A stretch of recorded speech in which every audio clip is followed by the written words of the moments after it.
और भाई, क्या हालचाल? बढ़िया। आप बताओ। और काम कैसा चल रहा है?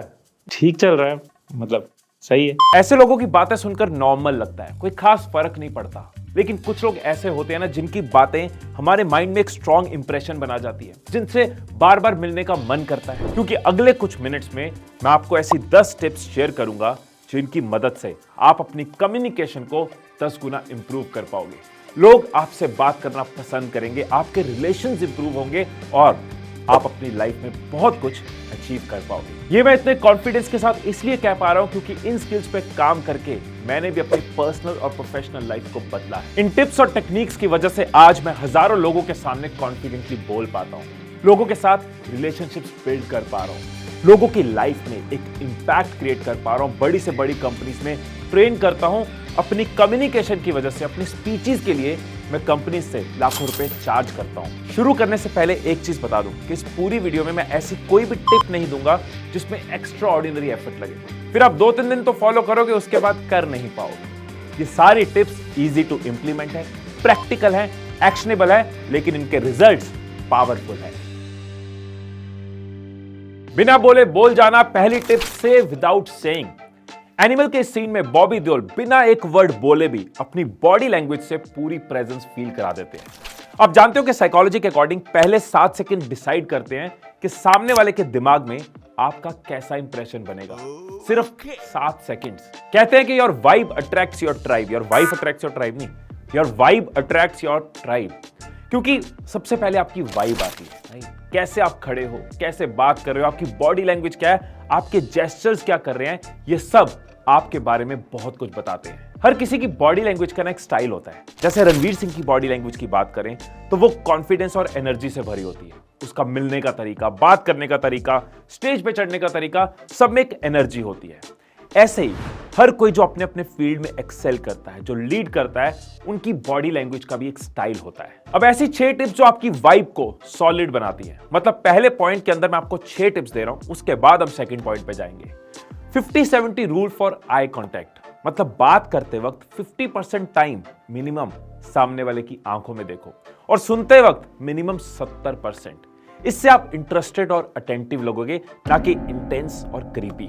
अब इसका मतलब ये नहीं है कि बात करते वक्त घड़ी लेके हिसाब किताब लेकर बैठ जाओ, पर क्योंकि आंखें बहुत कुछ कहती हैं, ये हमारी बात को, हमारी इमोशन को दूसरे तक पहुंचाती है, इसलिए बोलते वक्त और सुनते वक्त आई कांटेक्ट बनाओ। ऐसा करने से आपकी प्रेजेंस, अटेंशन और अट्रैक्शन बढ़ती है। कभी बड़े बड़े लीडर्स को ढीले डाले स्लाउच करके बैठे हुए देखा है? कोई कॉन्फ्रेंस चल रही है और वहां पे सब ढीले डाले बैठे हैं। आपने ऐसा इसलिए नहीं देखा क्योंकि वो सब अपने पोस्चर पे काम करते हैं। एक स्टडी में ये प्रूव किया गया कि कुछ मिनट्स पावर पोज में आने से पार्टिसिपेंट्स का टेस्टोस्टेरोन इंक्रीज होता है, मतलब कॉन्फिडेंस बढ़ता है, और कॉर्टिसोल रिड्यूस होता है, मतलब स्ट्रेस घटता है, सिर्फ कुछ मिनट्स पावर पोज में आने से। बात करने वक्त अपने पैर और शोल्डर्स को सामने वाले की डायरेक्शन में रखो। इससे आपका एंगेजमेंट और इंटरेस्ट शो होता है। रिसर्च के हिसाब से जो लोग बात करते वक्त हाथों को यूज करते हैं वो ज्यादा कन्विंसिंग और अट्रैक्टिव लगते हैं। लेकिन ध्यान रहे, अगर आप बिल्कुल हाथों की यूज मिनिमल करते हो तो आप बहुत कॉन्फिडेंट नहीं लगते, और अगर आप बहुत ज्यादा हाथों की यूज करते हो, अपनी बात कहने वक्त बहुत हाथ यूज होते हैं, तो आप नर्वस लगते हो। क्रॉस्ड आर्म्स के साथ बैठना दिखाता है कि आप अनअप्रोचेबल हो या अनफ्रेंडली हो, या आप में एक एटीट्यूड है, आप दूसरों से डिस्टेंस रखते हो। लेकिन अगर आप हाथ जोड़ के बैठे हो या हाथ अपनी लैप पे लेके बैठे हो तो नजर आता है कि आप ओपन हो, फ्रेंडली हो। कुछ भी इतना अजीब नहीं हो सकता जितना एक आधा अधूरा सा हैंडशेक होता है। कुछ लोग करते हैं ना ऐसे ढीला डाला सा हैंडशेक, ये नहीं होना चाहिए, और इतना सॉलिड भी नहीं होना चाहिए कि सामने वाले का हाथ टूट जाए। सो हैंडशेक करते वक्त ना बहुत टाइट पकड़ो और ना बहुत लूज, एक स्टेडी ग्रिप हो, और 1-2 सेकंड्स के लिए हैंडशेक करो और साथ में आई कांटेक्ट मेंटेन करो। Second tip, empathy. घर के झगड़े से लेके ऑफिस के लफड़े तक, 2 लोगों की कंट्रोवर्सी से लेके 2 देशों की वॉर तक, हर किसी को बोलने में इंटरेस्ट है। इन रियलिटी कोई सुन नहीं रहा। एम्पैथी का मतलब क्या है? एम्पैथी मतलब सिर्फ सुनना नहीं, सामने वाले की इमोशंस को समझना। फॉर एग्जाम्पल, आपको कोई कहता है कि मेरा एग्जाम क्लियर नहीं हुआ, और आप कहते हो कि बुरा लगा, अच्छा नहीं लगा सुन के। एम्पैथी कहती है कि उसकी फीलिंग्स, उसके थॉट्स, उसके पेन, उसको, उसके मूड को समझो। मतलब खुद को उस जगह पे रखो कि अगर आपका एग्जाम क्लियर ना हुआ होता, आपको ये न्यूज मिलती, तो आप कैसा फील करते।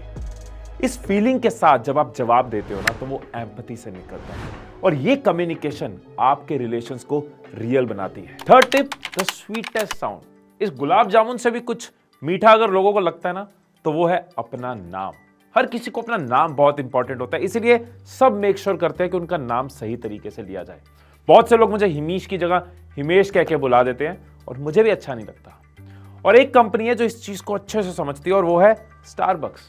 जब आप वहां ऑर्डर करते हो वो आपका नाम कप के ऊपर लिखते हैं, फिर पूरे कैफे में आपका नाम लिया जाता है। आप कप लेने जाते हो, एक तो आपका नाम है, आपको अच्छा लगता है, कप पे पढ़ते हो अच्छा लगता है, फिर लोग इसको सोशल मीडिया पे डालते हैं और स्टारबक्स की फ्री मार्केटिंग होती है। तो जब भी आप किसी को मिलते हो तो याद रखना उनको भी उनका नाम बहुत प्यारा है। उनका नाम कन्वर्सेशन में लाओ, उनका नाम याद रखो, उनका नाम अच्छे से लो। अब टिप नंबर 4। यार टिप नंबर 4 तो अमिताभ बच्चन से करवाते हैं ना, आने वाले थे ना, आए नहीं अभी तक।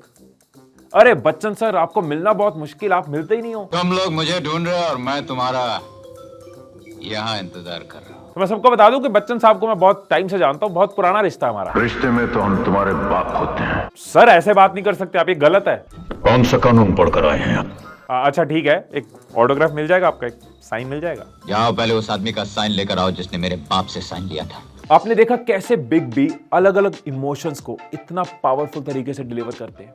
उसका कारण है हमारा tip number 4, voice modulation and tone.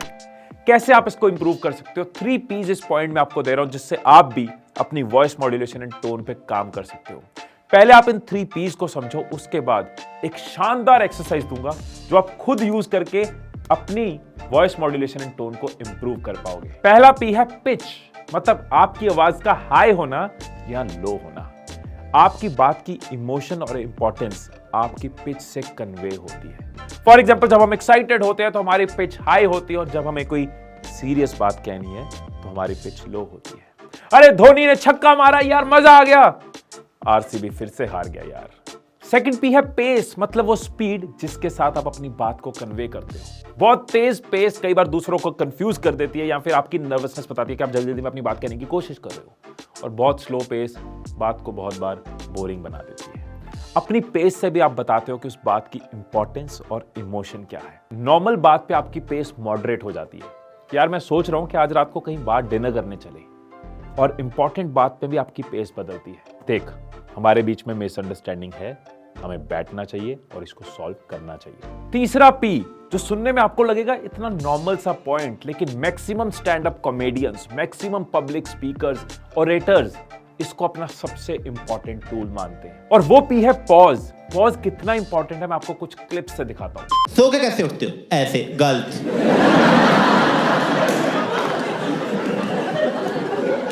Left से उठना था, दिल यहां होता है। ऐसे में बड़ा सख्त लौंडा हूं,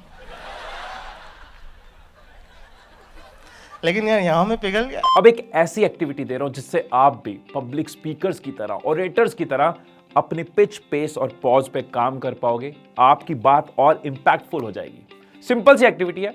फोन सबके पास है, फोन में कैमरा सबके पास है। फोन का कैमरा ऑन करो, खुद को कोई एक टॉपिक दो, 1 मिनट के लिए बोलो उस टॉपिक पे। कोई नहीं देख रहा, कोई जज नहीं कर रहा, आपका फोन है, आपकी फाइल है, आप ही के पास है। बाद में उसको सुनो, सुन के ध्यान दो अपने पिच, पेस और पॉज पे। देखो कहां इंप्रूवमेंट की जा सकती है, कहां हम गलत हुए, कहां सुधर सकते हैं। दिन में मिनिमम 1 बार आप ये करो। टाइम है तो 1 बार और कर लो। अगर 10-15 मिनट लगा सकते हो तो आप 3 से 4 बार कर सकते हो एक दिन में। सोचो ये आपने सिर्फ 2 से 3 हफ्ते किया। हर रोज 1 या 2 बार अपनी वीडियो रिकॉर्ड करी, अपना पेस, पॉज और पिच देखा, फिर करा। सिर्फ 15-20 दिन में आप एक ह्यूज इंप्रूवमेंट अपने में देखोगे, अपनी कम्युनिकेशन में देखोगे, खुद से प्यार हो जाएगा। इंपॉर्टेंट नोट, खुद से प्यार वैसे भी रहना चाहिए। टिप नंबर 5 है एक्विंग टेक्निक। ये स्पेशली उन लोगों के लिए है जिनको कन्वर्सेशन में समझ नहीं आ रहा होता कि सामने वाला तो बोल रहा है लेकिन हम क्या बोले, वो चुप बैठे होते हैं। उनके लिए एक हैक है, ये टेक्निक है। इसमें सामने वाले की कन्वर्सेशन में से एक चीज पकड़नी है, उसको रिपीट करना है और उसके साथ जो भी इंटरेस्ट, जो भी थॉट माइंड में आ रहा है उसको जोड़ना है। फॉर एग्जाम्पल 3 इडियट्स में एक सीन है जहां रेंचो फरहान से पूछता है कि उसके सपने क्या है, और जब फरहान कहता है कि उसे वाइल्ड लाइफ फोटोग्राफी पसंद है तो रेंचो उसकी बात को दोहराता है, वाइल्ड लाइफ फोटोग्राफी इंटरेस्टिंग, और फिर उसके पैशन के बारे में पूछता है। ये जो तरीका रेंचो ने यूज किया यही है एक्विंग टेक्निक, मतलब सामने वाले की बात सुनना, उसके वर्ड्स को ही रिपीट करना और उसके साथ बात को आगे बढ़ाना। फॉर एग्जाम्पल जब हम रितेश अग्रवाल के साथ पॉडकास्ट कर रहे थे तो रितेश भाई ने कहा, मैंने 12th फेल की मूवी देखी रिलीज होने से पहले। रिलीज होने से पहले। तो अब देखो मैंने उन्हीं की बात पकड़ी, उसी को दोहराया और उसके साथ बात को आगे बढ़ाया। एक बहुत ही आसान तरीका है बात को आगे बढ़ाने का, और इससे सामने वाले को भी पता चलता है कि आप उनकी बात पे ध्यान दे रहे हो, उसको सुन रहे हो, उसकी बात को इंपॉर्टेंस दे रहे हो और आप फर्दर कन्वर्सेशन में इंटरेस्टेड हो। अब आते हैं हम 6th टिप पे, जो आपकी कम्युनिकेशन को पावरफुल बनाने के लिए बहुत ही हेल्पफुल है। अब देखो हम सबको कहानियां पसंद है। मूवीज क्यों चलती हैं? लोग 3-3 घंटे बैठ के मूवी क्यों देखते हैं? क्योंकि एक कहानी चल रही है, एंड तक देखनी है। वो रील्स जिसमें एक स्टोरी चल रही है, लोग पार्ट 1, पार्ट 2, पार्ट 3, पार्ट 4 तक देखते हैं, वेब सीरीज देखते हैं। हम सबको कहानियां अट्रैक्ट करती है, और अभी से नहीं, हजारों सालों पहले से लोग चले गए, लेकिन उनकी कहानियां आज भी चल रही है। हर धर्म में कहानियों से सिखाया जाता है। तो अगर आप चाहते हो लोग आपको सुने, आपकी कम्युनिकेशन में इंटरेस्टेड हो, तो स्टोरीज आपकी बहुत हेल्प कर सकती है। मैं भी जब स्टेज पे होता हूँ, कई बार 4 घंटे का सेशन होता है, कई बार 8 घंटे का होता है, मैं भी बहुत सारी स्टोरीज यूज करता हूँ। तो अपनी कम्युनिकेशन को पावरफुल बनाना, अगर आप चाहते हो कि लोग आपको सुने, तो आप भी स्टोरीज का यूज करो। तो स्टोरीज को समझने के लिए एक टेक्निक आपको देता हूं। अगर आपको ये टेक्निक पता होगी ना, तो आपको पता होगा स्टोरी सुनानी कैसे है। एक बेसिक स्ट्रक्चर है CAR। C means conflict. कोई भी मूवी देख लो, कोई भी कहानी देख लो, कोई एक कॉन्फ्लिक्ट है। A is action. उस कॉन्फ्लिक्ट को सॉल्व करने के लिए एक्शन हो रहा है, एक्शन के साथ होप आ रही है, एक्शन के साथ ड्रामा आ रहा है, एक्शन के साथ सस्पेंस आ रहा है, एक्शन में हम इंटरेस्टेड हो रहे हैं। And R is result. जिस रिजल्ट तक पहुंचने के लिए वो एक्शन हो रहा था। एग्जाम्पल, हीरो गरीब है, हीरोइन अमीर है, दोनों में प्यार हो गया और बाप को ये पसंद नहीं है, कॉन्फ्लिक्ट। अब होता है एक्शन, या तो वो उसको मनाता है या उससे लड़ता है। ये सारा एक्शन है जो हमें एक उम्मीद है, एंड में क्या होगा, एक सस्पेंस है, हम जुड़े हुए हैं। एंड इज रिजल्ट, या बाप मान गया, या बाप मर गया, या कुछ हो गया। और रियल लाइफ स्टोरीज भी आप ऐसे सुनते हैं। एक फाउंडर था जो बहुत गरीब था, छोटे शहर से था, या फिर वो IIT में था, उसने ड्रॉप कर दिया। अब उसने क्या एक्शन लिया, उसने क्या स्टार्टअप शुरू किया, कैसे फंडिंग उठाई, कैसे प्रॉब्लम से डील किया, ये सब एक्शन है। एंड इज रिजल्ट, कि फाइनली वो यूनिकॉर्न बन गया, या फाइनली वो कहीं पहुंच गया, या फिर फेल हो गया, एक रिजल्ट है। तो नेक्स्ट पॉइंट पे जाने से पहले मैं आपको उस प्रोजेक्ट के बारे में बताना चाहूंगा जिसका बहुत लोग हिस्सा बन रहे हैं। मेरी एक लाइफ चेंजिंग वर्कशॉप है, जिसमें हम आपकी कंफ्यूजन्स को क्लैरिटी में बदलते हैं, आपके फियर्स, आपकी हेजिटेशंस, उनको हम कॉन्फिडेंस में बदलते हैं, आपकी प्रोक्रास्टिनेशन, उसको हम एक्शन में बदलते हैं। इसमें कुछ शीट्स हैं, कुछ टूल्स हैं जिनको आप यूज करते हो और अपनी लाइफ चेंज कर पाते हो। मैंने इंडिया की कई टॉप कंपनीज और इंस्टीट्यूशन में लाखों लोगों को ट्रेन किया है। उस सारे एक्सपीरियंस का निचोड़, उसके कॉन्सेप्ट्स, उसके मेथड्स, वो चीजें जो आपके लिए एक्टिवली काम करेंगी, जो आपको रिजल्ट देंगी, वो सब इस वर्कशॉप के अंदर आपको मिलेगा। और इसको ज्वाइन करने पे आप उस कम्युनिटी का पार्ट बन जाते हो जिसमें सब ग्रोथ माइंडेड है, सब एक दूसरे को सपोर्ट करते हैं, आगे बढ़ना चाहते हैं, एंड साथ में आपको हर महीने एक लाइव सेशन भी मिलता है। तो जितना टाइम आप मूवी देखने में लगाते हो, उतने टाइम में आप अपनी लाइफ चेंज कर सकते हो। और अगर आपको लगे कि ये वर्कशॉप आपको वर्थ इट नहीं लगी, तो मनी बैक गारंटी भी आप अपने पैसे वापस ले सकते हो। नीचे डिस्क्रिप्शन में आपको लिंक मिल जाएगा। You are more than welcome to join this family. तो आगे हम टिप नंबर 7 पे, स्टोरीज के अलावा अगर किसी की कम्युनिकेशन को कोई चीज इंटरेस्टिंग बनाती है, तो वो है ह्यूमर। जो लोगों की बातों में हंसी होती है, जिन लोगों की बात में कुछ ना कुछ मजाक चलता रहता है, जिनके साथ बैठ के हम हंसते हैं, खिलखिलाते हैं, उनके साथ बात करना हमेशा अच्छा लगता है, उनको मिलना अच्छा लगता है। अब आपका यहाँ सवाल होगा कि ह्यूमर कैसे क्रिएट करें। हो सकता है आपको लगे कि मैं तो नेचुरली फनी नहीं हूं, तो मैं आपको उसकी भी टेक्निक दे रहा हूं, कैसे ह्यूमर की स्किल, ह्यूमर की सेंस आप डेवलप कर सकते हो। आप ये वाली लाइन सुनो। आपको पैसे देने पड़ेंगे ना, ऐसा तो नहीं है ना कि पीछे से आवाज आए, पेटीएम पर मुस्कुराहट प्राप्त हुई। अब ये वाली लाइन सुनो। पैसे का काम पैसे से चलेगा, बैंक में जाके ये तो नहीं कहोगे मेरा अकाउंट भर दे, 1000 जफ्फियां ले ले। अब देखो एक नॉर्मल बात को कैसे एंड में पलट दिया। तो आपको क्या करना है, आपको एक वर्ड याद रखना है, स्विच। मतलब कि एक चीज हो रही है, अचानक उसका स्विच बदला कि इसका फनी एंगल क्या हो सकता है। कोई नॉर्मल चीज दुनिया में आप देख रहे हो और एक सेकंड के लिए स्विच बदला कि क्या इसमें कोई ह्यूमर है। कोई बात आप कर रहे हो और सोचा कि क्या इस बात की एंडिंग चेंज कर दूं, स्विच चेंज कर दूं, तो ये बात फनी हो सकती है। सिर्फ ये स्विच माइंड में रख के आप दुनिया को ऑब्जर्व करोगे, लोगों की बातें सुनोगे, अपने साथ बात करते वक्त स्विच को याद रखोगे, तो आप देखोगे कितने मोमेंट्स, कितनी चीजें, कितनी ऑब्जर्वेशंस में आप ह्यूमर क्रिएट कर सकते हो, और धीरे धीरे आपकी ह्यूमर की स्किल डेवलप होती जाएगी। फिर आपकी बातों में ये नेचुरली आना शुरू हो जाएगी। 8th टिप है लेवल डाउन। अब आप बोलोगे लेवल डाउन, ट्रेनर का काम है लेवल अप करना, और ये कह रहा है लेवल डाउन। इसके लिए आप मेरी ये स्टोरी सुनो जो मैंने रिसेंटली एक स्टेज पे सुनाई थी। बच्चे को दिखाती है कि देखो कितना सुंदर, कितने अच्छे अच्छे टॉयज पड़े हुए हैं, वो देख टॉयज की शॉप देख, कितने अच्छे अच्छे टॉयज हैं। एंड जब वो बच्चे की तरफ देखती है तो ये वाला जो बैकग्राउंड स्कोर चल रहा है वही आवाज आती है।